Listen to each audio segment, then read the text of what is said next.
Hello, welcome. Time to play something a little different. What up? We're joined by my friend here, Ish, of the Hammer. Hello. And we're going to be playing one of his favorite games of all time, I believe, Ogre Battle. This one's the Super Nintendo March of the Black Queen. One of my favorite game franchises of all time, actually.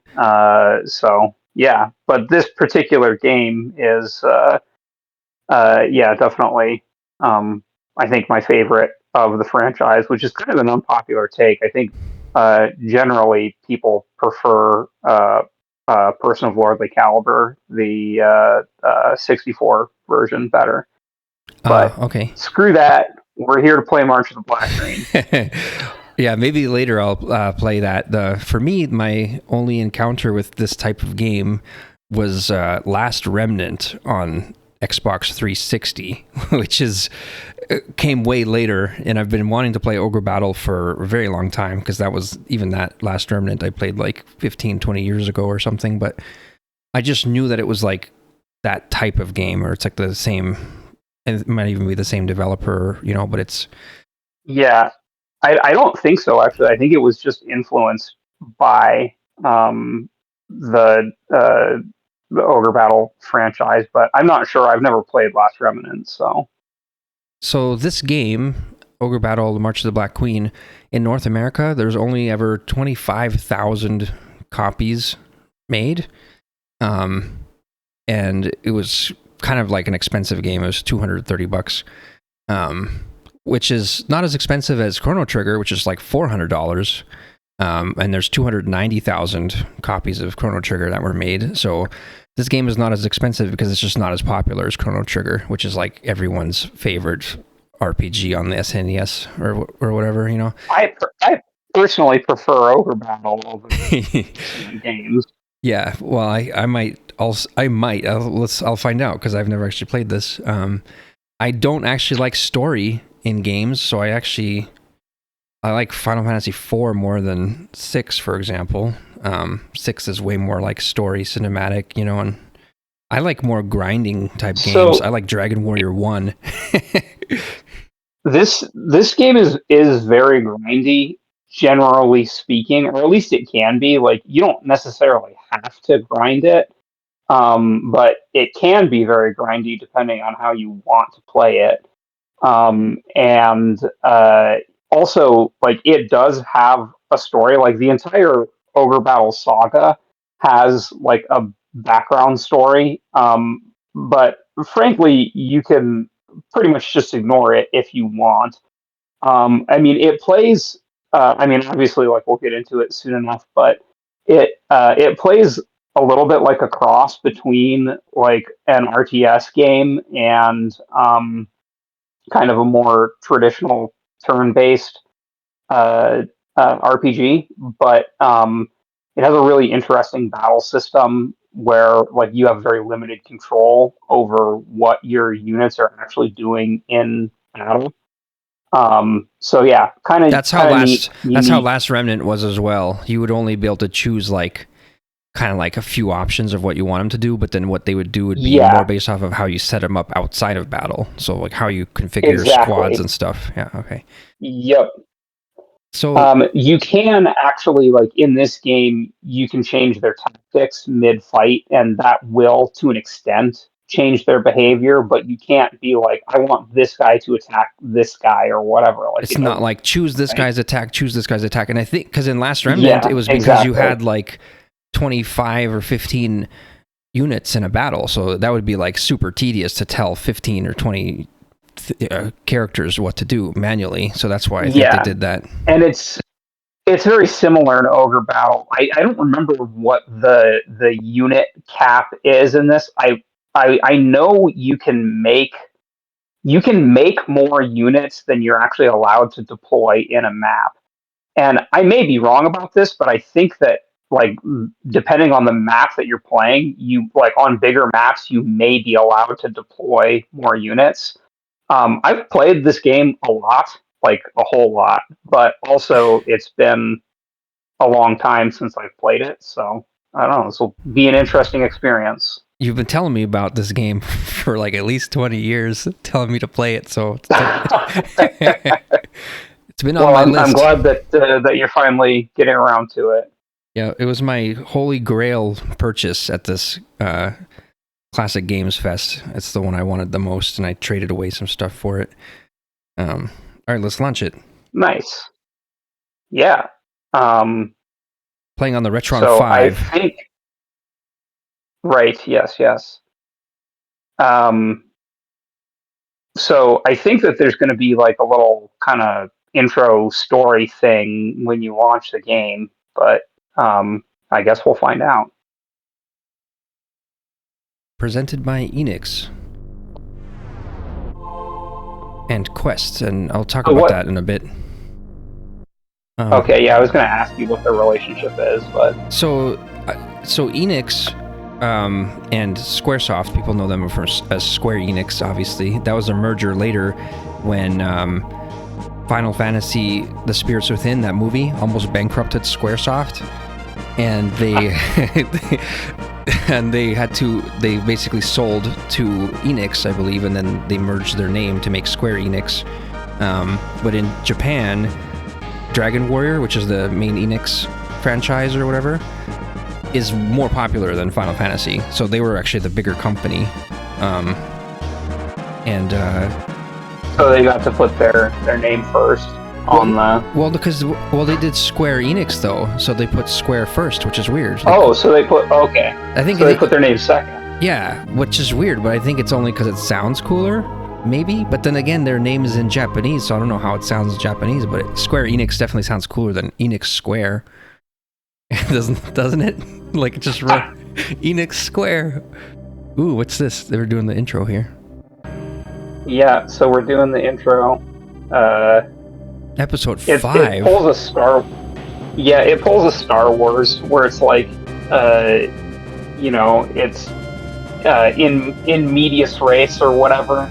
Oh, so there's no episode 1, 2, 3, 4 yet. The sage Rashidi, perhaps driven by madness, assassinated his former friend King Gran Zenobia and joined with Empress Endora, leader of the Northern Highlands, to wage war on 4 kingdoms. This is very Star Wars-like. Holy shit!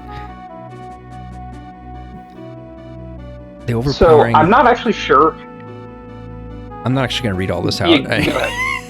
No, I don't want to. Okay. I'm going to read it though. Well, yeah.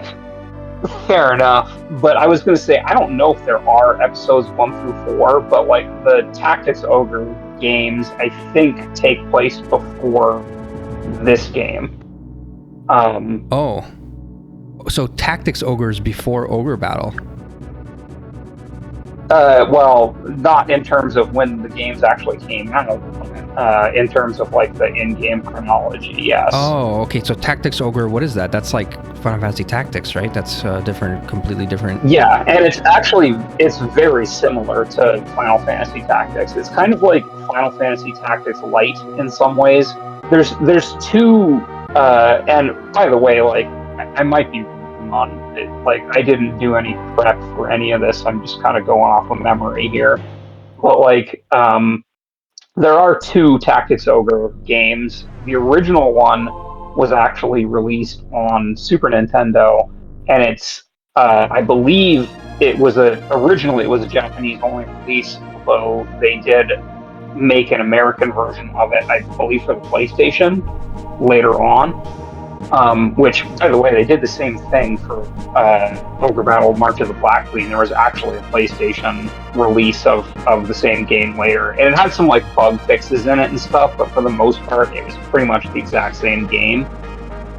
So what was the first actual Ogre Battle game? The very first, there's no NES. Okay, so there's no NES one or anything like that. Okay. Correct, yeah. So, and then they made a second Tactics Ogre game that was actually for Game Boy Advance, called Night of Lotus. Okay. But I'm fairly certain that both of those 2 games, Tactics Ogre, Let Us Cling Together, and Tactics Ogre, Night of Lotus, chronologically both take place before What? It's showing off characters and stuff? Look at that. Yeah. So it's showing some of the characters that you can get. These are actually not characters. These are like base classes. So there's like there are units. There's a couple. Yeah, they're like units you can put in your squad. Yeah, they're units. And there's like a couple. There's like trees in this game where it'll be like the fighter tree, the Amazon tree. Those are like the two main trees. So like the Amazon is the base unit and the Amazon tree. And it'll show, so like the Valkyrie is like an upgraded version of an Amazon. Like the Ninja, for instance, is an upgraded version of a fighter. The Beastman is an upgraded version of a fighter also. And like the relationship... The relationship between all of these characters, or all of these like classes, I guess, is like super complicated. And like how to actually get these characters, like get your units trained up to these characters, is very complicated. And like a big part of the game is actually manipulating that, like the development of like your individual units. And like a lot of these things, like golems and giants and mermaids, whatever, those are like beast units, and you have to recruit them as they are. Like, so you can't, for instance, turn like an Amazon into a mermaid. You actually have to find a mermaid like in the wild, quote unquote. Wow, there's a lot of stuff in this game that's like reminiscent of the earlier RPGs like Final Fantasy on the NES, you know, where like you turn your thief, I think, turns into a ninja. As like there's only like one upgrade that happens, you turn into an adult or whatever, and like look at it says fore and back. Does that mean, I think that's something to do with like the formation, if you put them in the front row or the back row?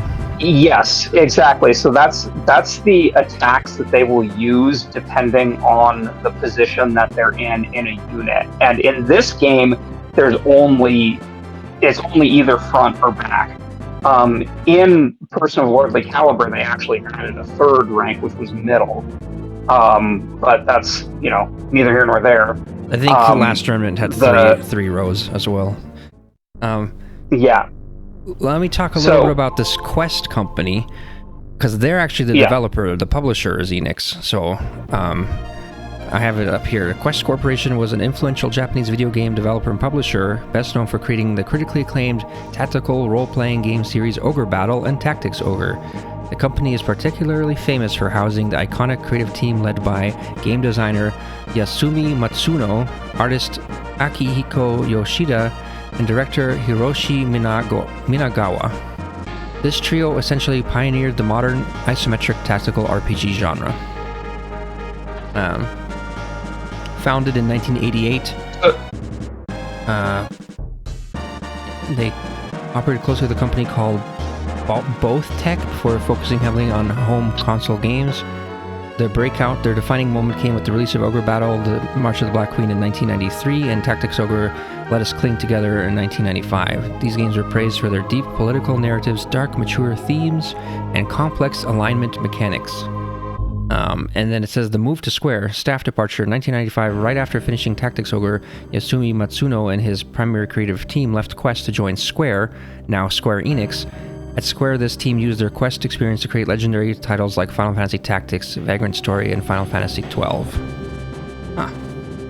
So it sounds like Tactics Ogre was actually created before Final Fantasy Tactics. Is that correct? Yeah, it sounds like they used that knowledge to make the Tactics series. And that makes sense because the Tactics Ogre games are like I'm not exactly sure how to put this, but like the game engine is like obviously the same, but like Final Fantasy Tactics is a lot more complicated. So anyway, really good games either way. But are we? Let's get into it. The ball rolling. Yeah. Okay. So obviously the first step here is creating a new game and going through the character creation process. which is pretty unique and fun. My name is Warren. I am a great seer who can understand the destiny the stars have placed upon you. I will now use the power of the tarot to decide whether or not you are fit to become our leader. Decide spelled D-I-C-I-D-E. But first, please tell me your name. Should I use my... I'm going to use my fantasy name. Your Hungarian fantasy name? Yeah, usually I go by Smokescreen or Smoke, but for fantasy games I go by Tatos or Tatos. For like, usually it's like if I have a warrior character, I'll name him this, but if it's like just a generic RPG name, I'll use this. By the way, your character could also end up being a wizard, depending on like how this character creation goes.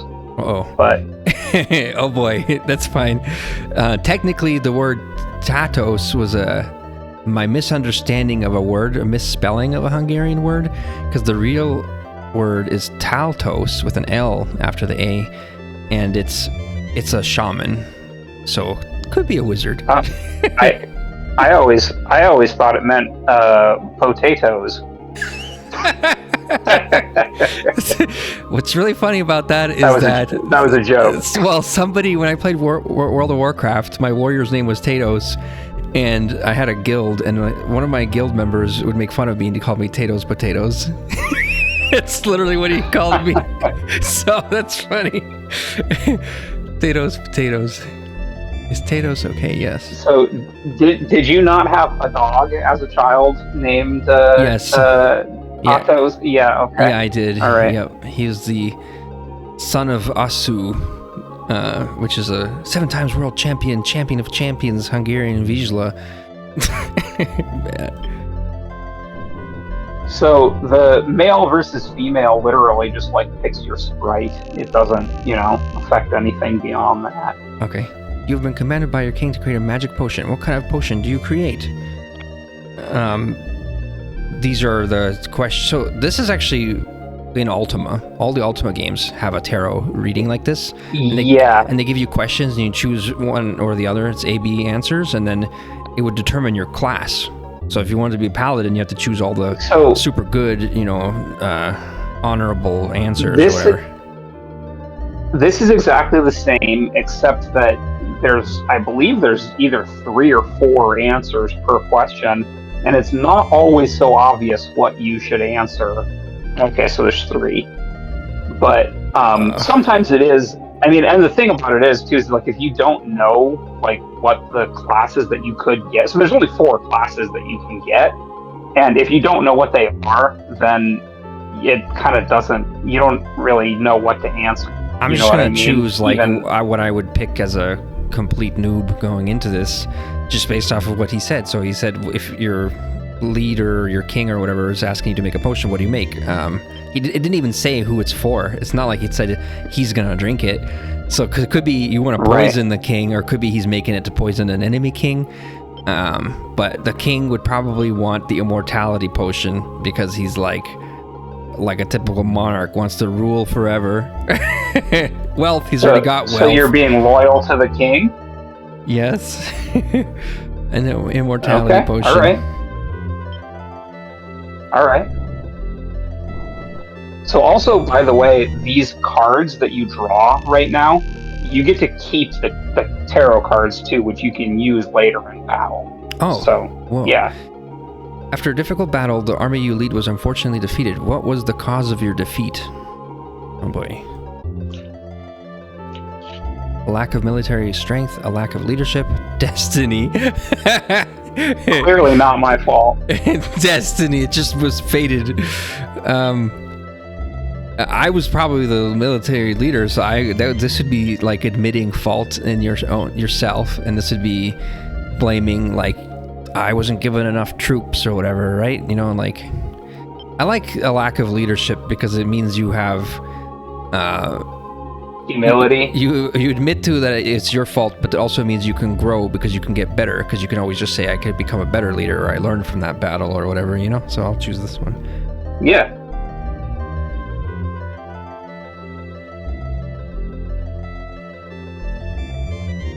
Wait.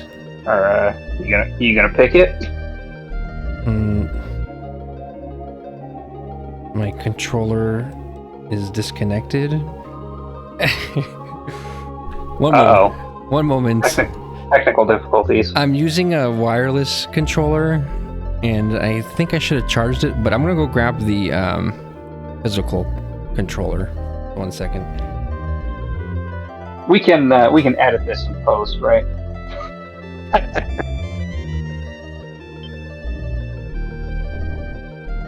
There we go. Holy shit. It selected that as I plugged it in, so that was a little bit annoying, but whatever. Okay. You are staring at the full moon. Good thing I had it selected what I wanted before the controller died. Alright, you're staring at the full moon the night before a battle. What are you thinking of? Oh shit. Nice. This actually has the proper button labels A, B, X, Y, unlike the wireless one. People hate the Retron 5 wireless controller, actually, so... Well, get rid of that thing. The results of the battle, your family, your beautiful lover. Your beautiful lover. And I would almost choose this. I'm kind of romantic, but I'm gonna go with the results of the battle because of how I chose that previous answer as like he thought it was his fault. So are you trying to get a good character here, or are you trying to get? No, I'm just trying to be consistent with my character in my mind of like. This person is like a noble knight, and he feels responsible for losing the battle, and now he's thinking about like what he should have done differently, and you know. Gotcha. So for the record, I do actually very much have like kind of an order that I like the character, the Lord classes in. So you know what I'm choosing, and you know which character type I'm going to end up with, based off of these. I have a guess, but I don't know for sure, because it's actually kind of interesting the way that this is done. There's like values assigned to each answer. It's not super straightforward. I see. It's almost impossible to find a perfect mate. Which of the following do you most look for in a partner? Large breasts. It's not going to be one of the choices. Not going to be a choice, is it? Tenderness. Well, kinda. I mean, physical beauty. Purity, like if she had a train run on her before. Is she a virgin? Honestly, I actually kind of like tenderness, like especially in the modern times. Like if I was gonna look for a new wife, because I'm getting divorced, I would want a non-feminist, well, I don't know, just a sweet girl, tender. That's right, She could be ugly as a troll. No, it's gotta be a combination of these three, really, but I'm gonna choose tenderness. You want that chick from Godzilla that we were talking about the other day, the waifu? Yes. A messenger from the gods has appeared before you. What does this messenger look like? An old man with a staff, an ill-dressed youth, a beautiful girl. What does the messenger... This is a weird question, and it's like, this is weird. How does this influence your class, like...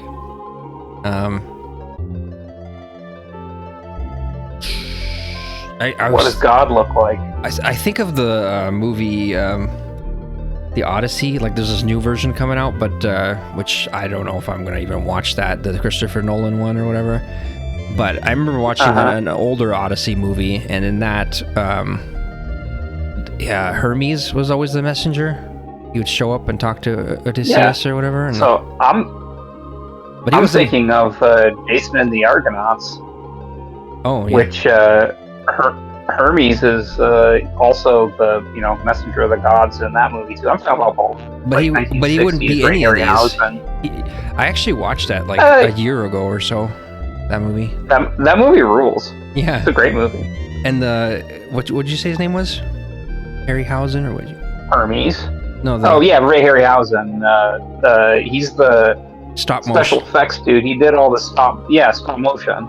Yeah, He was a protege of Willis O'Brien, I think his name is, the dude that did King Kong. Oh, crazy! I didn't know that, but that guy's awesome. I saw like a making of thing. Yeah, he's so meticulous. Yeah. He takes so long to just like he did all the animations by eye, basically. Yep. That's Did crazy. you know that his dad actually made the metal armatures for all of like his monster? No, that's cool.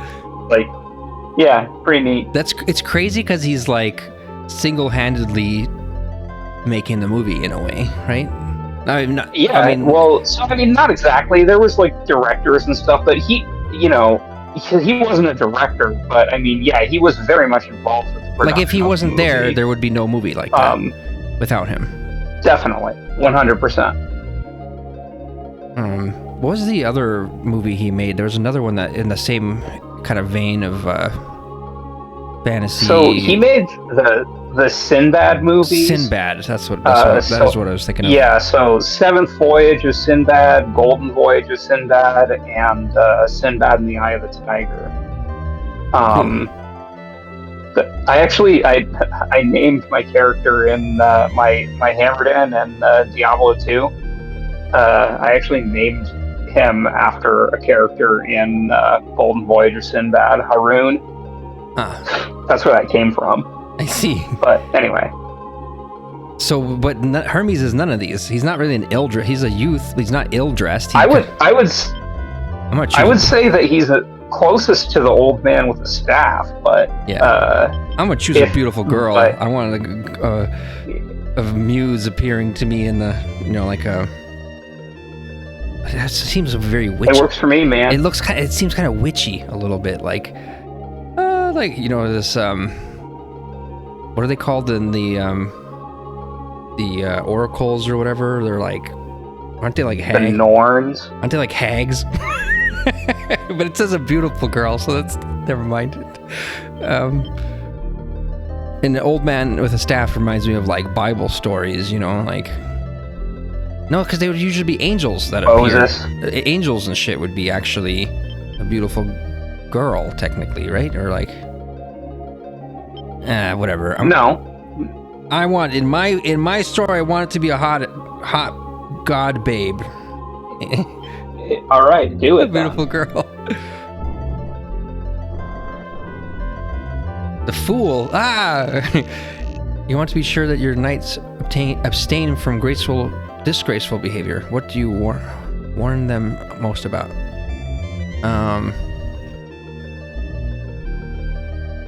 The hags. Not to be jackasses. Obey the law. Don't make empty promises. Be kind to all you meet. Well, following the law, I think, is just kind of low IQ. Well, it's like because it assumes. And your soldiers might be low IQ too. I don't know. Yeah, they gotta follow the rules.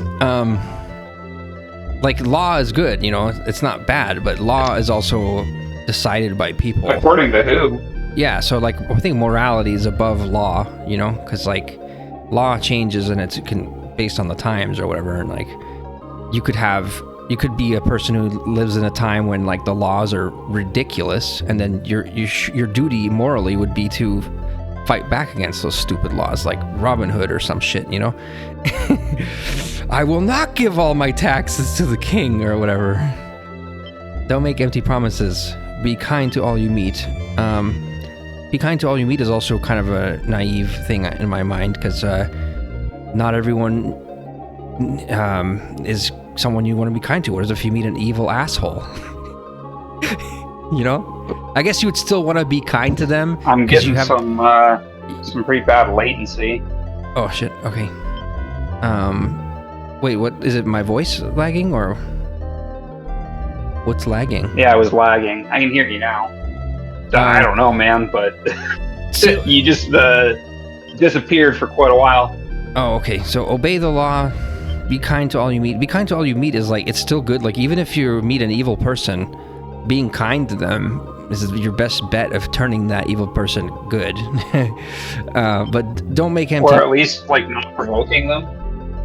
And then also, like, not lowering to their level. Like, just because someone is evil doesn't mean you should be evil in return, you know? So be kind to all you meet is pretty good, but don't make empty promises But wait, so this is supposed to be what you tell your soldiers, not what you tell yourself. Correct. So, be kind to all you meet. They're my So soldiers. yeah, I mean, I guess if you want to be a hypocrite, obey the law. I am the law. I am the law, motherfucker. Follow the rules. This is what I tell my soldiers. Just do what I say. You're insolent. Don't think. And finally, please choose a tarot card from the deck. Oh, random. Holy shit. Oh. And again, you get to keep this tarot card, so... What the but heck? I mean, But this you is don't, completely... it's random. What the heck? It's random. I'm gonna choose the one right above this. You actually, like, you want to get, like, the devil card or the death card or whatever, because, like, if you pick it now, you don't get any negative consequences for drawing that card. But if you pick it in game, then you do. Oh, gods above, please grant to our leader bravery and honor. All right, we're past the intro. So character creation is complete. Now you can look at what you did for your army. What the heck? This is like, okay, if someone is a story lover, they'd be like, what the fuck? They might quit the game right here. So this story develops as you go through it, but like, so yeah, you go into edit. Oh, right. Actually, you don't even get to look at your army until you finish the first stage. But go to view status, and that way you can figure out which character. Oh, you got the Necromancer Lord, dude. Shit. Is that good? It sounds awesome. I don't know. They're cool. So the Necromancer Lord is probably my second favorite of the lords. However, I will tell you now. How could you tell that he's a Necromancer Lord? Huh? It just says Lord. How can you tell he's his icon? Because it's so you look at his attacks. You see how it says F Poison, B Phantom. Ah. I didn't even choose poison for the potion I was brewing. Whatever. And actually, I was pretty sure that you got the Necromancer Lord just from seeing that you have a wizard right there in your unit. So the Necromancer Lords usually are very strong with wizards. Like, you get a lot of wizards, which is good because wizards are like one of the strongest units in the game. Nice. That being said, they're a magical attacking type unit, I'm guessing. Correct. Yep. That being said, though, the Necromancer Lord is probably the hardest. It's like hard mode, basically. Oh, shit. It's like... Okay. Set us up for hard mode. Ford the fighter, Randy the fighter, Kevin Costner the fighter. Holy shit. Slice. They have randomly generated names, I'm guessing? They do, yeah. Every time you recruit new units or whatever, they get randomly generated names. I love that about XCOM. Right, yeah. So what's going to happen here is that this is the only unit that you have. So you're going to go into the first map, which is kind of like an intro. Like, it shows you like how battles work. And after you finish that map, you're going to get an entire army, basically. So you'll have like maybe 5 or 6 units. So this is if you want to change the formation. There's really nothing to do right now. Change class to nothing. Fighter, nothing. So you could change your wizard to a fighter, but that would be really dumb. You definitely shouldn't do that. Okay. So, and then the other thing that I will warn you, just kind of like briefly, I mean, like, I don't want to, like, you know, whatever, give too much in terms of unsolicited advice, but be careful about overusing your lord. If your lord gets too high level and you just run around and like stomp bad guys with him, he ends up turning evil. Nice. Which he should be an evil necromancer lord, no? So here's the thing: you can actually do that, and there are like certain points in the game where you need to make decisions about like what you want to do, who you want to ally yourself with, and like you can choose the evil path. But if you're doing that and you want to get an ending in the game that's other than just like the worst possible ending, you kind of have to be cagey about it.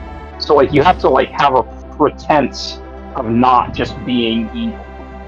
Like, yeah. It reminds me of Fable. Those games, you could be good or evil, and then your character would start to turn ugly. Like if you did too many evil things, you start to look evil, and then people would react to you as you walk by, and they'd be like, run away, and then they wouldn't be able to do certain things anymore. You know.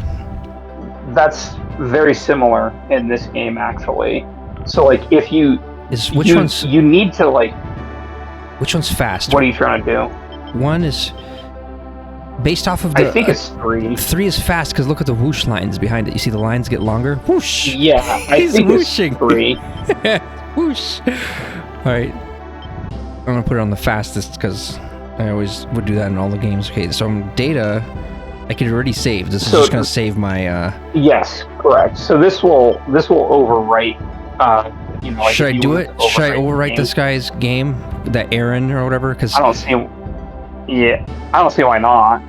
I mean, it's up to you. Because he had whoever owned the cartridge before had a game where they had a level 22, a level 10, and they had a level 0 character. I'm just gonna put it on in 1. Yeah. Oh, that's actually not their level. That's the number of stages that they've completed. If I'm not mistaken. Oh, okay. Yeah. Should I overwrite it? I'll never be able to look at what they were doing. I'm gonna save to 0 for now, and maybe later I'll go look at just what they're doing when I'm whatever. with it. And then I knew I would do this.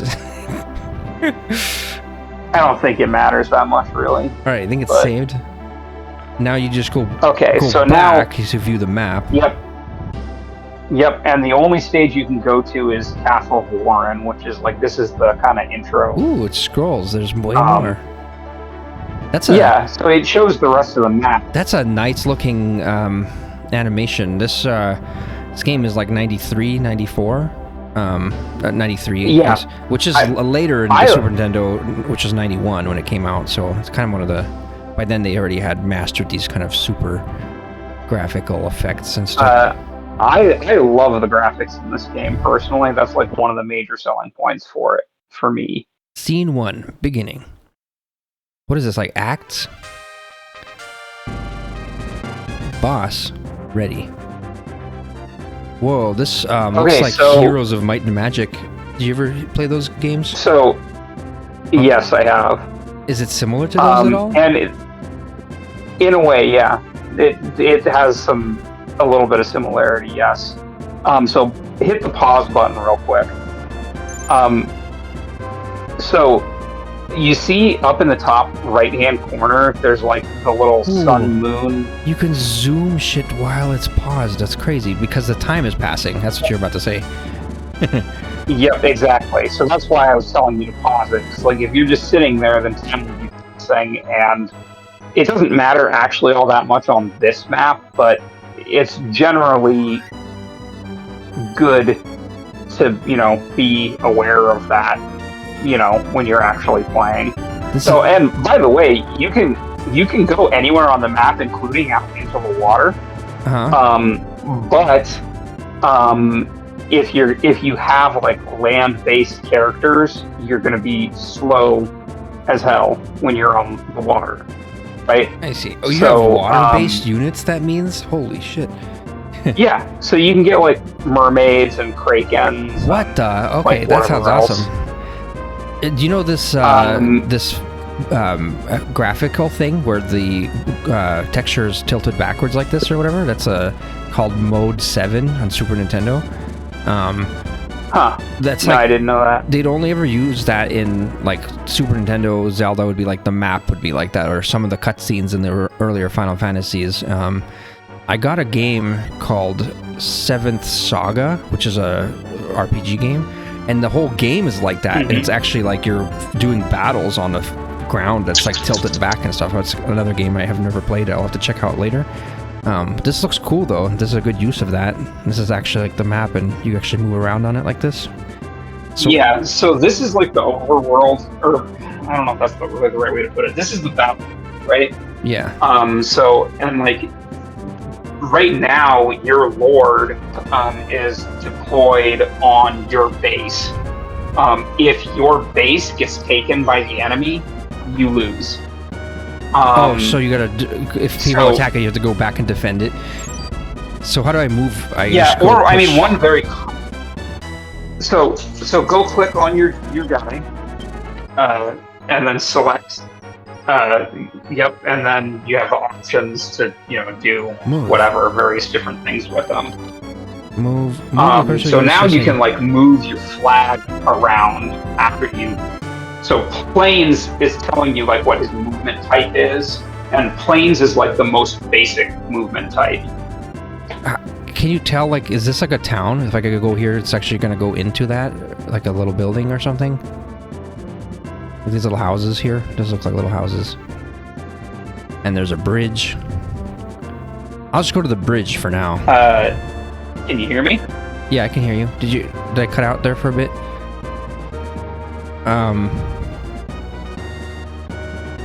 Discord!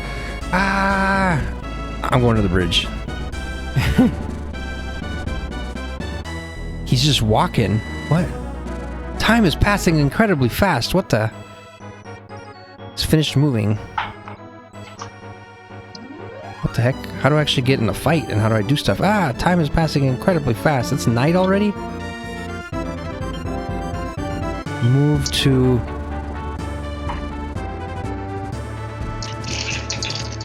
I feel like these buildings should be something I could go into. These little houses. Can I do something here? Alright. It seems... man, I'm having some latency issues here. I'm not really sure why that's happening. Can you hear me, though? Right now? Now I can. Okay, I was asking about, how do I actually go into a place? Like, is this a house? So you see that that like red kind of... Oh, so no, you can't go into the tiny little things like that. But you can go into towns. Town, it's so like, you see, this one here, the red one here.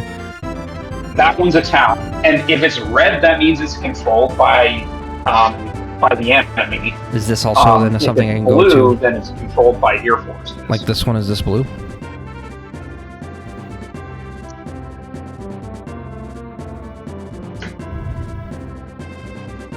I think right now my only option is to go here, basically, because it seems like it's forcing me there. So that's the boss, basically. So the point is that you want to defeat the boss. But there's nothing else to do right now, at least as far as I could tell. Well, I mean, that you could go into those towns if you wanted to.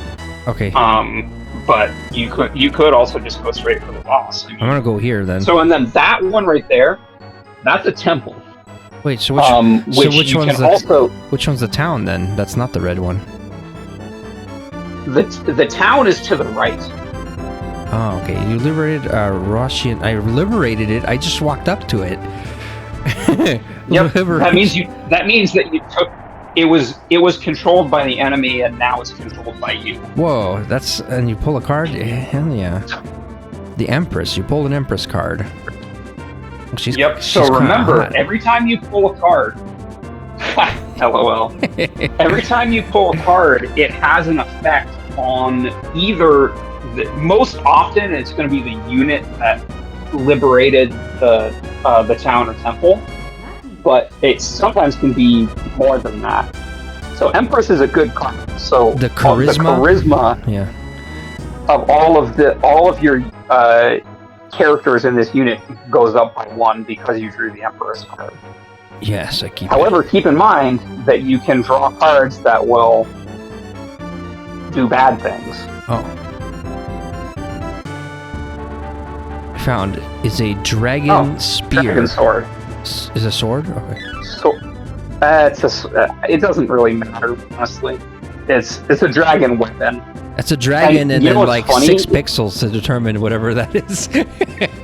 Right. You know what's funny is like there's literally no you have no idea what that thing does. Like you just equip it to a character and you can see how it like changes their stats, but there's no way that you can like look up what it actually does without just like looking up a guide.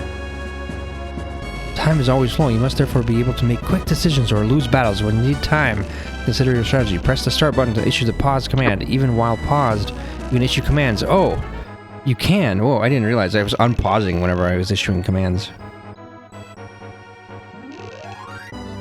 Shall I repeat that? No. That's funny they did that back in the RPG games back in the day. They would be like, did you hear what I just said, little child? It can be kind of annoying, too. So I can tell them, I can actually push... Oh, nice. You could actually say move. You can move him around while... And, like, when you have multiple units deployed, like, you want to do while that. It's paused, you know, you can move all of your... Like, get all of your units to start moving and Wait, stuff. so where's the town you were talking about? So, you see that pink thing? Red, pink thing? That right there. That's the town. I thought you said that was evil or controlled by the enemy. Well, it is controlled by the enemy, but it's also undefended. So you can just go take it. Oh, hell yeah. Okay, that's what I'm doing. Let's go. He's going over the mountains, but he's going slower. Look at that. Yep. So that's... we started lagging earlier when I was talking about movement type, but you're going to move fastest over plains, basically, with this particular unit. But you can get units that will move faster over mountains, or in forests, or in water, or whatever. Wow, I'm just liberating all sorts of things. I haven't done a single combat yet. The priestess. Lucky. Lucky just means this was not a bad card, I'm guessing. The alley? What's alley? Is that alignment? Oh. I've never heard of alignment in RPGs. What is that? I mean, I've heard of it as in like the some Dungeons and Dragons alignment or whatever, you know, but some characters you want to have high alignment in order for them to progress. So like in order basically to upgrade like a fighter to a knight and then like a knight to a paladin, they need to have high alignment. However, there are other characters like wizards or ninjas that in order to upgrade them, they need to have a lower alignment. However, again, there will often be, at least with the lower alignment characters, some of them, like if your alignment gets too low, that can screw you over too. So like, I'm pretty sure like with a wizard, if your alignment drops below like 10 or something, then you can't upgrade them, which is really freaking annoying. So it's like managing your unit, like your character's alignments and charisma and stuff is really key. I see. In this game. So yeah, anyway. So so you've taken... Is this starting town that or base or whatever I started in? Can I actually go in there? That's your base. Could I have gone in there? So you not with your lord. Your lord always has to remain on the map. But with other units, yes, you can go back to your base and have them basically take them off the board. But okay, is there any like going into a town, like you go render? No, you're in a town. Like I know, but I'm saying like you're in a town right now. I know, but I'm saying, is there like a rendering, more zoomed in version of the game where you're like in the town and you can see that? Okay. No. Okay, that's I was kind of wondering about that this whole time. Like, how do you go into a town? But it's. But if you click, so like if you click on your lord right now, yeah. And then go all the way to the right. Oh wait, okay, shit. I thought this was a trade town. So the options So- here change based on what you're standing on, though. And this should, Yes, so depending on what the town is, so like any town you should be able to go to the edit menu just for grins. go to the where? The edit menu, so all the way to the right. Oh, okay, edit, formation, erase Okay, character, change. So caption. yeah, that doesn't let you do anything right now. But like, Tactics. so some towns will be trade towns. So you can buy stuff in trade towns. It's probably. If you were able to actually. Do you think they just want me to go to this place, basically? Well, I know exactly what they want you to do. Do you want me to tell you, or? Well, I'm just gonna go here. This is what I want to do. I want to go here. I think that's a reasonable thing to do. I feel like they've, corralled me a little bit towards that. Other than maybe going back to here and looking in there, I don't see anything else that I could do. Has met with the enemy. Welcome to my castle. I have been waiting for you. You must do battle with the evil Zenobian Empire. The stars have dealt you this fate. I have informed everyone of this, but unfortunately they do not yet believe me. You must allow me to test you to see if you are truly fit to be our leader. First, liberate all of the towns and temples on this island. All will begin with that. I think I already did that. Right? Okay, so you got pushed back because essentially the battle was it didn't even happen. But that's like what would happen if you had lost the battle. Now, here's the thing. There are hidden towns. There are also hidden temples that don't just show up on the map. What the heck? So, there's a town on this island. so you have to kind of it. like look around. I know and there's see, a like, town on this island. Where could there be a town hidden? But I could just go attack him right now, right? Or do they want me to actually figure that out? Like, should I? Because that's a little bit weird, like, if I didn't know that. I'm getting lag again, so Like, if I'm just kind of trying to wait it out here. I'm going to this island.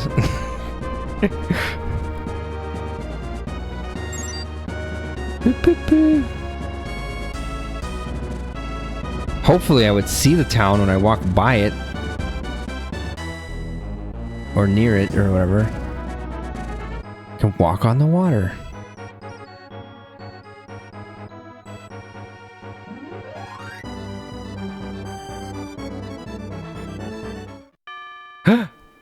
What? What is this? Oh no, I have to... Okay, so that means that you... I have to pay. Okay. Yes, so you have to pay to maintain your units, basically. However, if you look at, like, you're actually gaining money right now because you get tributes from the towns that you already... So I made a bunch of money. I made $5,000, 5,458. I made, yeah. This reminds me also a lot of Mountain Blade, which is another series I would highly, highly recommend playing. It's a PC game. It's this kind of overworld map that you move units around on, but then the battles happen like in a simulated horseback mounted plus troops on the ground. Mm-hmm. You also do castle sieges and stuff like that. So is there anything on this island? One thing... Oh, well, you'll find out, won't you? You found a buried treasure. There you go. Find out. So, a word about buried treasure. Oh, demon something. You got a demon something. Demon staff or something. So, a word about buried treasure. I'm going to tell you this, and you can, just choose to ignore it if you want or whatever. There are really only certain items in the game that are, like, worth getting in terms of, like, equipment that you can get from buried treasure. So a lot of people, when they're playing through this game, will ignore the buried treasure. Like, they'll know where it is. They'll ignore it, and then they'll come back into the level after they've already beaten it and they'll just like go dig up the buried treasure over and over again. And like if you get something that you don't want, then you just like reset the game and go back and do it again. And yeah, I'm not gonna do that. Well, it's not even. You can't even really. Yeah. I'm gonna get whatever I get the first time is what I'm gonna get. Is what I get left with. The demon ring is pretty good, actually. Oh, ring is a demon ring. So no, another. Nice. Yes. Do you want me to tell you, like, if there's other buried treasure or whatever? Like. Well, I kind of want to look. I want to look around a little bit. I'm gonna look on this island. Okay. Look around. This looks suspicious.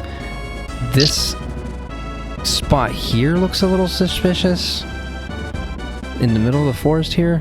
Also, for the record, I'm not really sure why I keep lagging out. That might be something we need to address in the future. But yeah.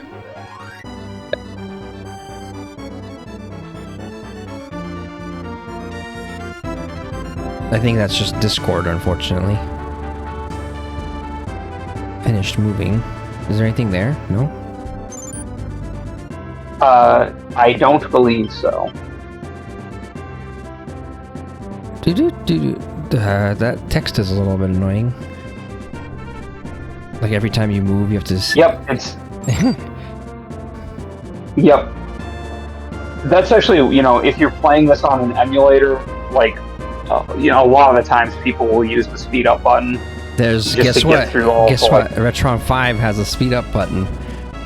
Well, I don't know if you want to do that or not, but I mean, on the wireless controller, there's extra buttons on top of the 6 buttons in the, you know, or whatever, and you can actually have it. You can assign different functions to those, and you could assign the speed up button to that. So you could. I was playing Dragon Warrior 1, and in that game, you have to just go kill slime over and over and over. I was speeding that up for sure, but I don't know. I don't know if we should do that. I'll see, depending on how tedious things get, you know?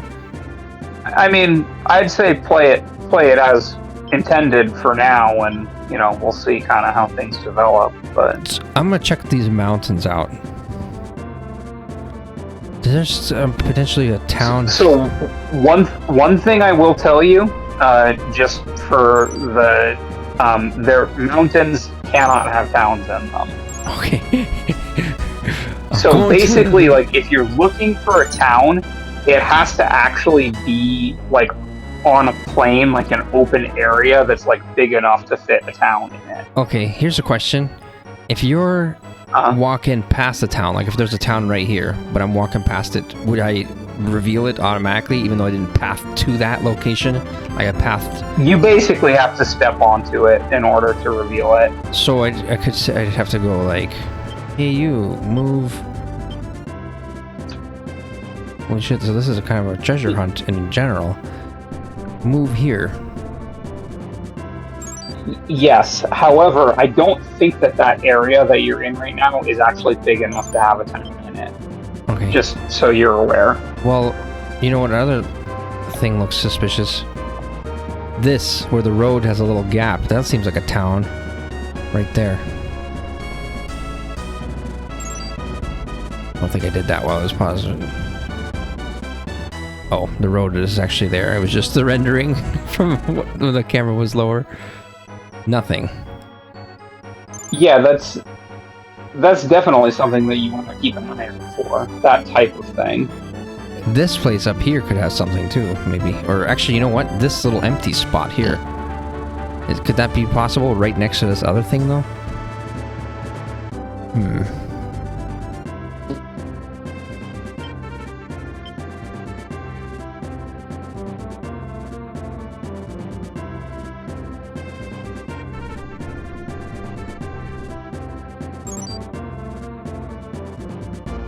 I'm spending days of game time doing this. Days and days. Yep. Nothing. Okay, let's go up to the...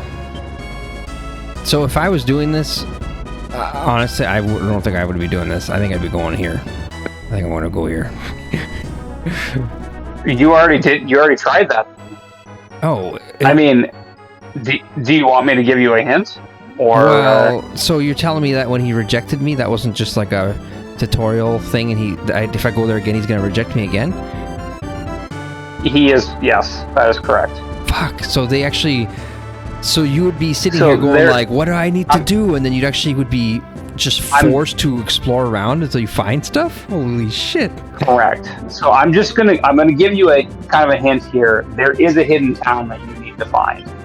That's crazy, because like that would get so many people to quit. You know, like without ever getting into the actual game. Don't you think?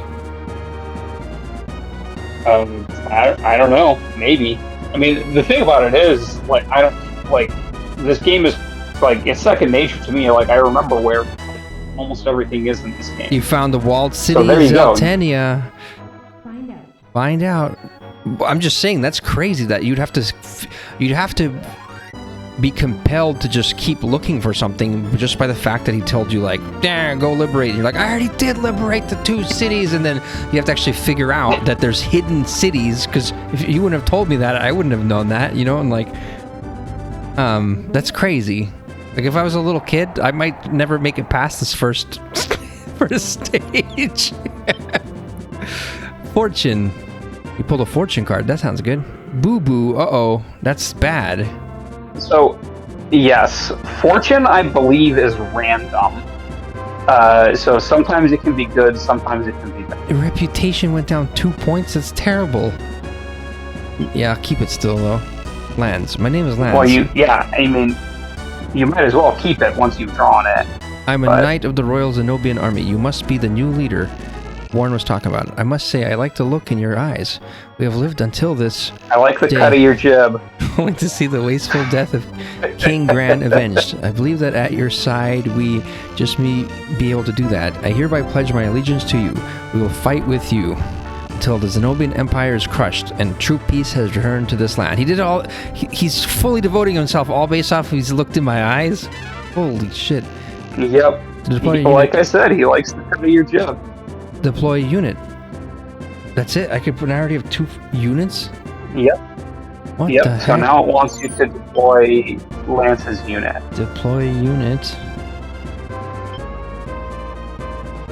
Cost 20. So there he is. Yes. Now you gotta tell him where to go. I want him to... I could tell him to, like, hang out at the town here? Yep, or you could tell him to go fight the boss, or you could do that with either character. Holy shit.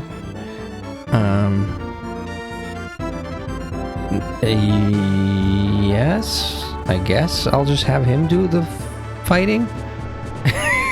So I think that you get a special interaction between Lance and Warren if you do it with Lance. It doesn't actually affect anything. It just shows you a special dialogue. Tarot cards. Ooh, look at that. There's all my tarot cards. The ones I chose. Magician, Priestess, Empress. The Priestess I got. Empress I got. Lovers, Magician, Hermit, and Temperance are the ones I got from the reading, I guess, right?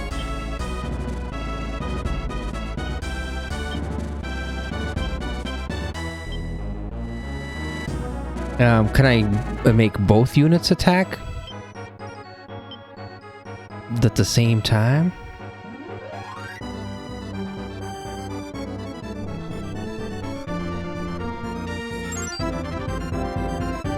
Where's Lance? Oh, he's running up there. Okay, nice. Yep. Can I make them both attack at the same time? When I'm lagging... I don't... No, you can only attack with one or the other. I don't hear you. When I'm lagging, can you tell? I just don't. I just don't hear you. Gotcha. Okay. And when it's happening, can you still see what I'm doing? You just can't hear me, or what? Nope. Neither. It's just the game. The screen freezes. Oh shit. And then eventually it snaps back, and I'm like, see what's going on. Okay. So, anyway, not a big deal right now. We'll have to investigate that, because we'll have to see if it's OBS doing it or if it's Discord. I'm guessing Discord is just lagging, but that's... maybe I'll do some research on that. Alright, Lance's unit has met with the enemy. It seems that you have prepared for the battle ahead. You must now do battle with me. If you manage to defeat me, we will all follow you. Wow. Pressing the A button during the battles will allow you to give commands. Let's do it. Fight it out. So as soon as you get into the fight, hit the A button. So hit it. Yeah.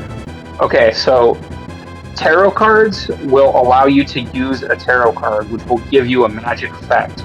Remember, if you use a tarot card and it ends up killing an enemy unit, that counts as your leader having killed that unit. So you have to be careful about that shit. Okay, I don't know what that means, but okay. Can you?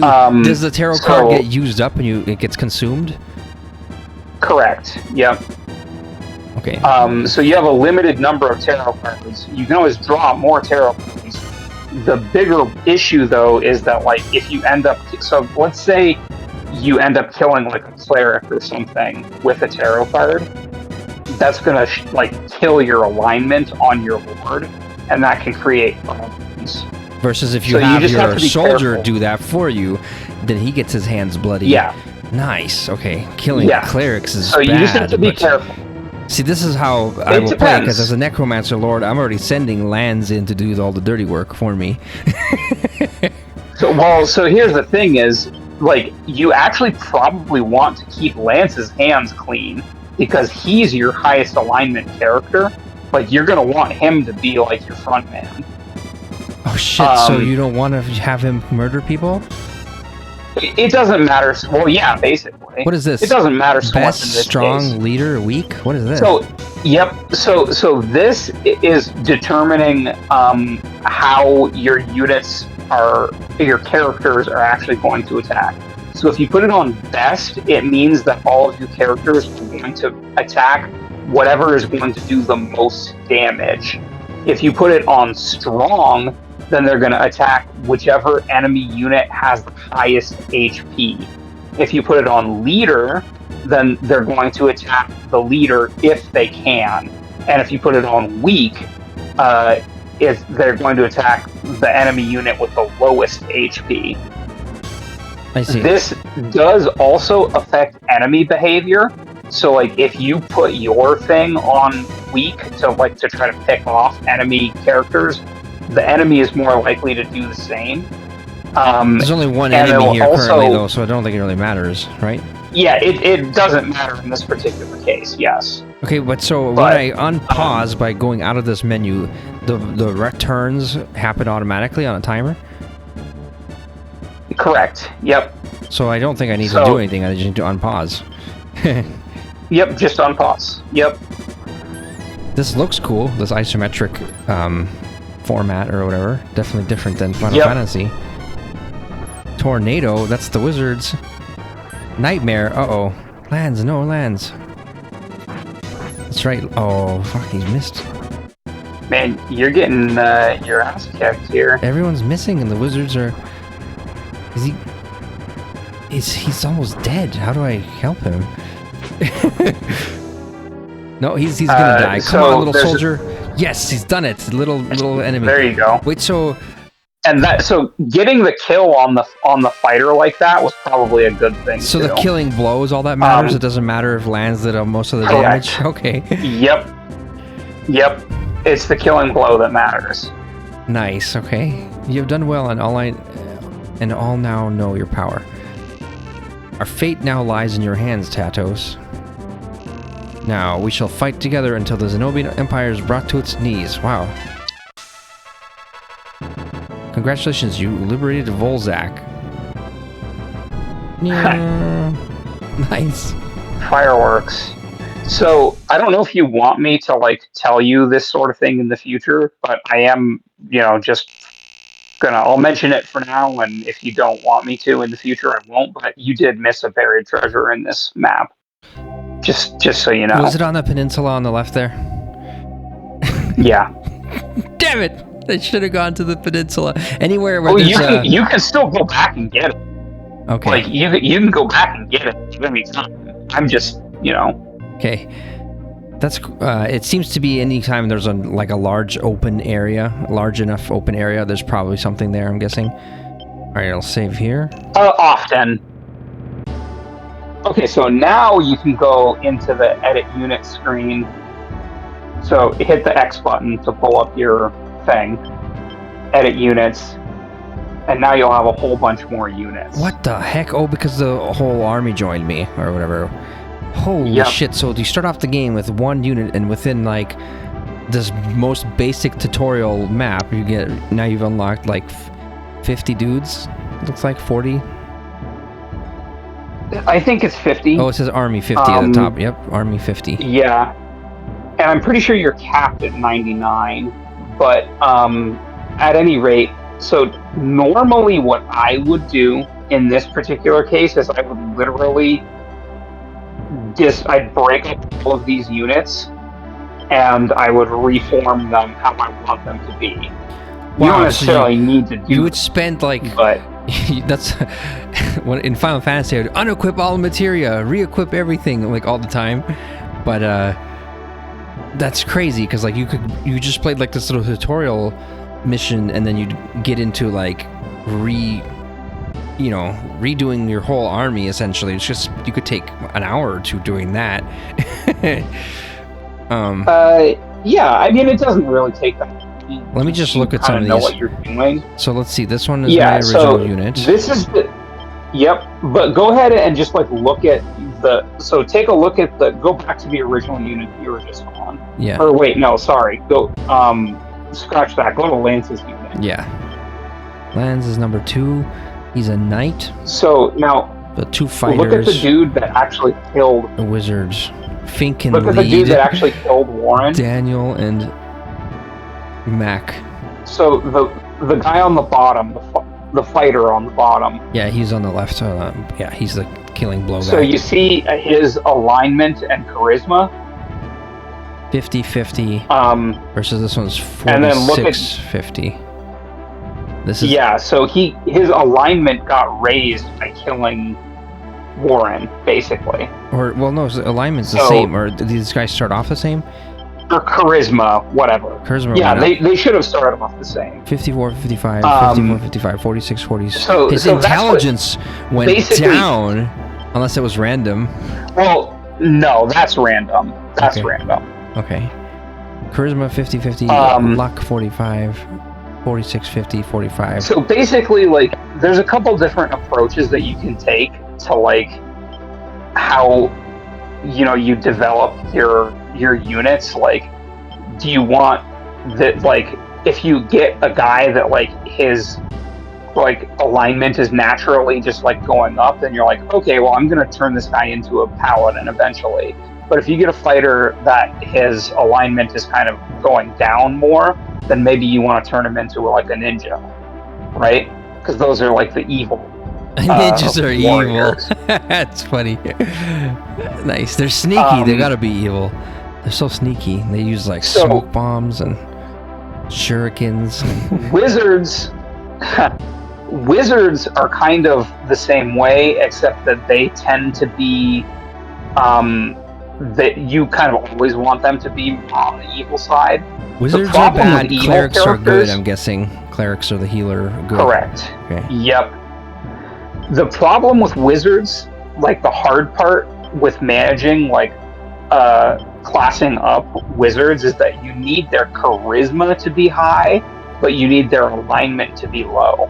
And it can be kind of difficult to get those two things. The strength, agility, intelligence are just completely random, it looks like. These two wizards are different.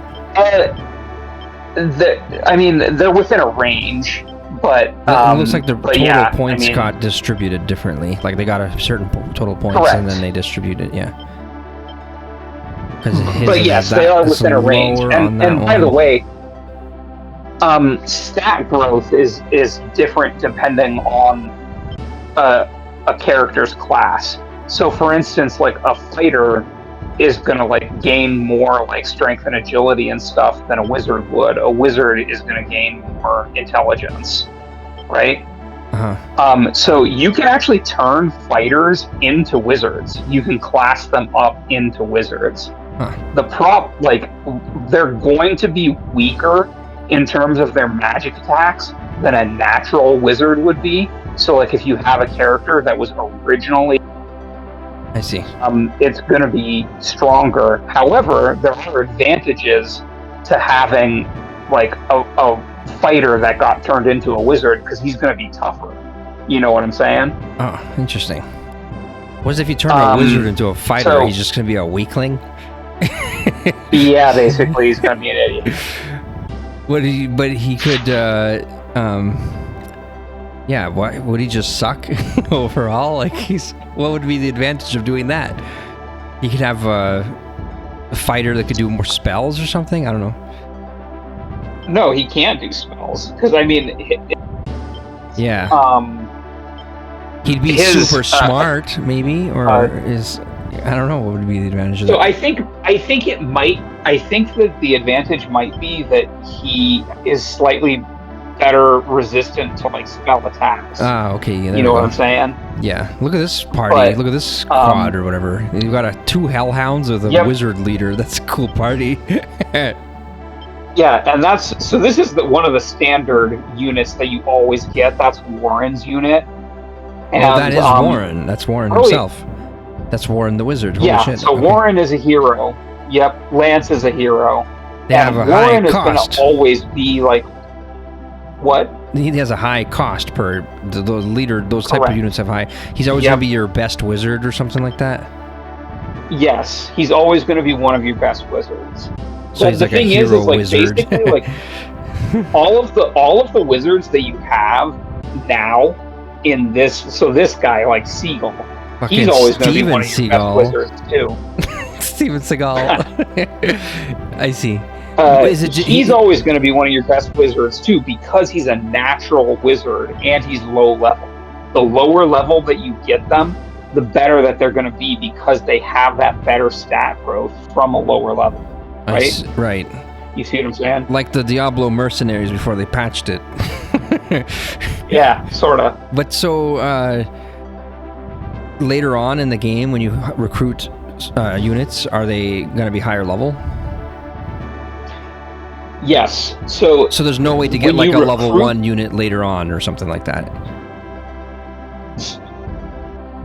Well, there is, but it involves being a crazy person. Well, because you would just have you'd have to grind them up, and then they'd have to be like fighting higher level enemies, and you'd have to grind them up, right? So the way that you recruit units in this game is like when you have a unit that's led by a particular character, they can go into towns and recruit characters depending on what their class is. So certain classes are going to be able to recruit certain other classes, and the characters that they recruit are always going to be, I believe, 2 levels lower than they are. So like you can get as many like level 1 fighters as you want. You know, right now, basically, just by. But if later my fighter is like level 20, then he wouldn't be able to recruit level 1s anymore, or something. Correct. Yep, he would only be able to. He would be able to recruit level 18. So you'd be like locked out of getting low levels later on. Correct. So another thing that, like, if you're a crazy person and you really holy shit, you would just literally never use one of your units, so they never level up. So later you can hire. Oh my god. Yeah, either that or what you can do is just like take a wizard and just like recruit like 50 level 1 fighters or whatever, and just be like, all right, these are all the level 1 fighters I have. What the heck? Okay. Yeah. But you have a limit to your total so army you can size. Do that. Okay. Correct. Yeah. Same thing with Amazons. There is actually a way that you can recruit level 1 wizards. Smokey is immediately. Let's gonna turn him into a leader immediately. Fuck this Seagal guy. He's gonna make Smokey the leader. Well, first you have to get him. You have to class him up to a class that can be a leader. Fighters can't lead. Oh shit! It's too basic. So you have to get him to a knight or a beast man if you want him to be on the evil tree or whatever. All right, let's look at some of these other ones. That's pretty cool. Total cost. It shows. Wow, Lance's unit is 2,400. What the heck? And he's a good. This one says move mountain. So Warren runs over the mountain because of his dogs. That's his movement type. Yep, he goes over mountains fast. But if you go to this unit to the right, okay, I guess that's planes too. So there's also like weird priority depending on like what the heaviest unit, or excuse me, the heaviest character in the unit is. I see. Here's a healer one. Clerics and a witch. What? 2 clerics and a witch back here, and a golem in the front. Yep. Golems are useless. They're like one of the worst units in the game. What? He sounds defend the healers. No, not like a meat shield or a clay shield, I guess you'd call them. Or they're like a crappy meat shield. So they have really high defense, but they have really low hit points. So like, look at them. You see what I'm saying? 50. Even the cleric and the witch have higher hit points than this idiot in the front. Yeah, what the heck? They're useless. Golems are kind of low intelligence, low agility, high strength, low everything. Yeah. What the heck? He's super 120 cost. Well, they're cheap. He's like a dirt creature. That's like a temporary, like raised from the dirt idiot. Yeah. That's kind of unfortunate because golems are cool. I mean, it's like the lore. But they're mindless. Giants can actually be pretty good. So like this unit right there, that unit on the top is a giant. Telkus, the giant. They can actually be pretty good. They have clubs. They actually have also good, evil, and neutral level ups. So like I think the good ones are like Titans or like something like that. The evil ones are like fire giants, and the neutral ones are like frost giants or something like that. But cleric, Amazon, 2 fighters. This looks like a solid crew right here. The cleric in the back. Yeah, that's like a very standard. Although I will say that that's like a very low damage output. Amazons are archer types. It looks like. Correct. Yep. So they do more damage from the back ranks, but like that unit right there would be one that you would kind of want to throw forward to like get into a lot of fights and like maybe have it defending a town, because units actually heal while they're in towns. So it's like they hang out there, they get into a lot of fights, they don't do a whole lot of damage, but they kind of beat back the enemy, and they also heal just naturally from being in a town, and they also get healed because they have a cleric in there. Nice. Samurai. Beastman, samurai. And two beastmen. So that Parkins samurai, you're probably eventually... Kind of dumb samurai name. The samurai, you're probably eventually going to want to turn into a paladin. Anthony the Beastman, Parkins the samurai. What are the names? Hector the Beastman, Tony the fighter, Mike the fighter. The Beastmen, you're probably eventually going to want to turn into ninjas. They just have whips. They just whip. A Beastman with a whip. Yep. And if you look at like the Beastmen's attacks, like front and back, it doesn't matter where they are. So they are equally effective in the back row as they are in the front row. But which is kind of a... When you have a fighter that says slice, slice 2, slice 1, is that... Yep. Okay, gotcha. Exactly. So that means that they only whip get one slice attack. Whip 2, 2. Okay, that's... Yep. I was trying to see some of the strategy here. Parkins, samurai, slash 2 in the front. Ianuki. Yeah, whatever the fuck. 1. So the Ianuki thing, that's like your... It's actually a useful attack as like a sniper attack, basically. So it's a single targeted attack, and it's quite powerful, but it also damages the user. So like, if you're just like trying to like take out an enemy leader or whatever, like you can do that with that attack, but it also damages the user. So Oftentimes, people generally put samurai in the front row. I see. So they could do the slashing. Well, look at this. Correct. Zet Fighter, Elvis the Knight. Elvis. Is that random? Random? Yeah. Elvis the Knight. He's gonna be top player. Galzia, Rhonda, and Cotton. Elvis the Knight. He's level 3. Well, I'm just gonna leave him. Wait, there's a screen to the right. What the fuck is this? These are my reserve units. These are units. Yep, these are reserve units. So you have 2 octopuses. So you could make a water unit. Polte Okimos. Or 2 water units. Griffins. What the heck? Then, Papos and Delbos. So Griffins are super useful because they're high sky. So they move fast anywhere. They move fast over any type of terrain. These are your scout units. But so if I... And also... Yeah. And also your units for, like, if you need something to get somewhere fast. Like... If I mix them together with like, something... Oh, shit. Can I make a unit with just 2 things in there? Because it looks like some of these had only 3 in there and stuff, and 4. Well, they have to have a leader. You can have a unit that's only 1 guy, as long as it's a leader eligible. You know what I'm saying? Griffins can't be leaders. But, like, Griffins cannot be leaders, no. So you would have to have, like...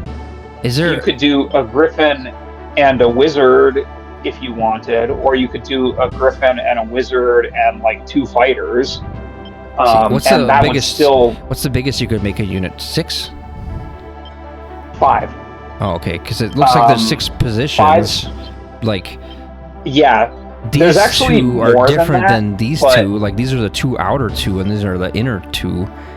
Like, center 2. And I will also say that, like, a lot of these formations are, like, kind of freaking stupid. Like for the original setup? If nothing else, you're going to want to adjust, like, the formation. Formation, let's look. Like, if you look at number 4. Number 4. So... Number 4 formation, is the top this middle. one, yeah. So right now, they can attack the wizard. That wizard, he's not guarded. What the? So like something could just run right between those. So like what you want to do is 5 like, spots. 1, 2, 3, 4. 1, 2, 3, 4, 5. Okay. Yep. So I could do it like this, and then this guy. Yep. Like that. Like that. Yep, and then in the back row have the wizard in the center, and then have the 2 Amazons on either side. That's like a more traditional. Would they be blocking? Would they be defending the Amazons as well this way? I'm guessing. Yes. Yep. So now the fighters are defending everything. Although keep in mind, now if either of those fighters die. Only the top Amazon, like if the bottom fighter dies, then the Amazon at the bottom could be attacked or becomes... And I think also the wizard. Oh. So it would be stronger to have 3 fighters in the front defensively, to have 3 fighters in the front, and then just like a wizard and an Amazon in the back. However, gotcha. Like Amazons kind of suck. Kind of like this unit 2 or whatever. Whoops. But you need to level up the Amazons to get them to where they don't suck. You know what I mean? I see. Like this unit here's got like the 3 fighters in the front or whatever. A knight or lands a knight, 2 fighters, and then 2 Yes, correct. So like Lance's unit is definitely your strongest unit right now. What if I put a cleric in there instead of a wizard? So that would be like less offensive power, but it would be more staying power, right? Yeah. So another thing that you need to consider too is that like when you liberate towns, you want to do it with units that have high charisma and high alignment. If they have low charisma, low alignment, it's going to lower your reputation. So a lot of the times what people will do is they'll make a unit that's their dedicated, like, liberator unit, basically. And you just want to take, like, make a unit that's like your highest charisma alignment unit, like your paladins and your clerics and stuff. And that's like the unit that you use to go liberate towns and temples and stuff with. Right? Yeah. Does that make sense? Sounds like I could turn lands into a paladin at some point. So probably what I would do would be, and again, like, I don't know, I don't want to be like, you know, going too ham on how do I add a a character to this unit? You can't. This unit's max because the golem is a beast and it counts as 2. He's dumb and he uses 2 spaces? Yep. Okay, well, I don't want to just remove him away. That unit sucked. I wouldn't just... That unit is awful. I would get rid of it. I would break that unit up immediately. Well, personally. But I feel like I gotta discover that. I gotta try the golem. Okay. You know, I gotta try to see how he performs, yeah, and then absolutely. Just it seems funny because like they start you off with this like this shitty unit, and then you have like griffins that are just in the storage. You know, and the octopus or whatever. Yep. And the griffins and the octopus, I guarantee you, are going to be a lot more useful than that unit. Well, and he takes up 2 spaces. Like, what the heck? Well, so that's not as a general rule, monster units are less powerful than 2. So, like, 1 monster is going to be less powerful than 2 man-sized units, but it does depend on context. So another thing too that is like kind of under the hood in this game that it's like never explained anywhere, you just kind of have to figure it out. Units actually fight better in certain types of terrain. So like if you have octopuses, for instance, that are fighting in water, they're going to be really powerful. But if you have octopuses that are fighting on land, they're going to be like helpless. Right? Yeah. What can I add? Do dogs count as 2? Dogs are also beasts. Fuck. They count as 2. I wanted to have 3 hounds and then Warren, but nope. Nope. Can't do it. Wait, but Warren... Okay, it's 4. Okay, yeah. It says right here, you only have 1 leader and up to 4 small or 2 large characters. Okay. I see. Yep. I removed the beast from here. The giant is also a 2, I'm guessing, then? Yep, the giant is also a large. So if can I add as the griffin a 2? Where does it show that? Yep. Oh, it says L. It says L underneath them, the icon L. Yeah. 5. What is the 5? Small. L and S. It's an S, not a 5. It's S. Yeah. Small. So I guess it is. Paphos. Let's put Paphos it is in there. Getting about to the point where I think I need to go to bed here. Yeah, I think this is a good place to stop. I learned a little too much, maybe. Yep. But next time we'll actually start doing the proper combat and stuff. Yeah, definitely. And I mean, the next map is going to take a lot longer, and you'll probably learn a lot more what units work and what units don't. But like this unit right here is like, that's very classic. Like the giant with the griffin, that's a very classic setup. Really? Yep. Why? The giant is the blocker, and then he travels fast or something, or? Yep, because the griffin can fly with the giant. So typically it's like the heaviest unit that the griffin can carry around with it. It carries so a lot of the around. time people will. Yeah. And what about the wizard? He just hangs out on he rides the griffin? Yeah, basically. I mean, they all fly around together. But what you have as a leader in that particular case is like there's other options. You know what I mean? Like it doesn't have to be a wizard. You could have like a dull mage. You could have a Valkyrie, and there's advantages and disadvantages But to the like giant and the any griffin of those together is a things. good combo. High sky. Yes, that's a very common combo. Nice. But typically, what people would do with that, and like I don't know, you know what? Forget it. You'll figure it out.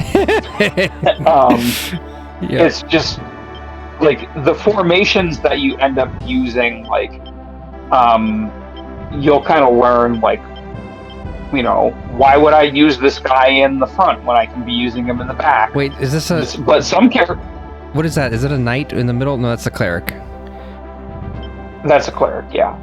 Okay. But Looks like a sword. like some characters, yeah. it's a cross. Yeah, a cross thing. Or an onk maybe. Nah, it's a cross. But like some characters actually do, like ninjas, for instance, are ones that you do often end up switching them between both front row and back. Look, I put the samurai in the front, but the two whip beast men in the back here. I'm moving the samurai to the front. Yeah, I'll see how these actually play once I start playing. This is pretty cool. Yep. I definitely like this kind of thing where you have like all this control, and some people I think wouldn't like this game just because it's not story and not throwing you into a narrative right away, which I don't really care for. I'm the person who skips all the dialogues in games, and I never played Mass Effect because you start off at the beginning of the game with a 5-hour city filled with dialogue boxes, and I just never made it out of the first city. So, again, I mean, there is a story in this game, but it's like you can totally just ignore it if you want. Yeah, but I mean, like a game that throws you right into the systems. People who are into games for stories don't like those type of games where it's just like go. But the way I think of story isn't just the written story, but what your characters are doing is the story in a video game. You know, like my story is I made this crew of a giant and a griffin, and then they flew over this thing, and like that's the story that's unfolding. You know, what I'm doing. So right. So I guess like one last comment. Something that like you really should be aware of. You do need to rebalance your units fairly regularly. So it's like if you leave your same units together for too long, you tend to get characters that get overused, so they become overleveled, and then that starts creating problems. So like you want to rebalance them to get your lower ones a chance or something? Exactly. Yep. So like you want to be like, okay, I've got this unit that has like all of these like high level dudes in it. Like maybe let's spread them out and make them leaders of these little idiot lower level ones. Yeah, like split them up. Nice, because sometimes that way maybe you want to keep most of them together, but you might want to substitute like one specific low level guy in there because you're like, I want to level up like an Amazon, so I'm going to stick this low level Amazon. Because that way the higher ones will be like protect them. They'll take the brunt of the attacks exactly. and stuff. Okay, yeah. So that's just something that you kind of need to keep in mind. Nice. But awesome. Well, that's crazy that you start off with 50 dudes in your army. Like Mountain Blade, also you start off with one guy, but then immediately the first mission is like go to town and hire a crew of 25, and then you go like recruit all these little basic soldiers, and you know like. But then later you're leading an army of like 500 and stuff in that game. So I love that shit. And honestly, like the level of challenge on the stages in this game, like it ramps up pretty quickly, where it's like, you know, obviously that first stage that, you know, we just did, that was just a tutorial. I haven't even seen a unit die yet. Yeah. Wait. The next stage is going to be like significantly harder, and then like the next stage after that. Is it permadeath? So, no. You can revive your units. As a matter of fact, you can even revive them during a battle. Oh, okay. However, it's resource intensive to do that. So, Okay. like, you have to spend money. It's not like unlimited. Okay. In However, XCOM, they die permanently. If they die, they're gone. Yeah. You gotta. No, Okay. that's not the case. Okay. However, if your lord dies, you immediately lose. You lose the battle and you have to load? Yep, Okay. correct. So if your lord dies, game over. And then also, if your home base gets taken in any map, that's also immediately game over. Okay. So typically, you want to leave a unit behind to guard your base. Or at the very least, have a unit that can get there pretty damn quickly if they need to, you know? Yeah. We'll see next time, like, how that actually even happens, like, having enemies attacking. Are they moving around the map and whatnot? Like, I don't even know yet. Yep. Next time, we'll do the Sharam. You'll see all of that. All right. Thanks for joining me. Well, it was, of course, yeah, it was good playing with you, and yeah, we'll get another session going hopefully sometime soon. Yep.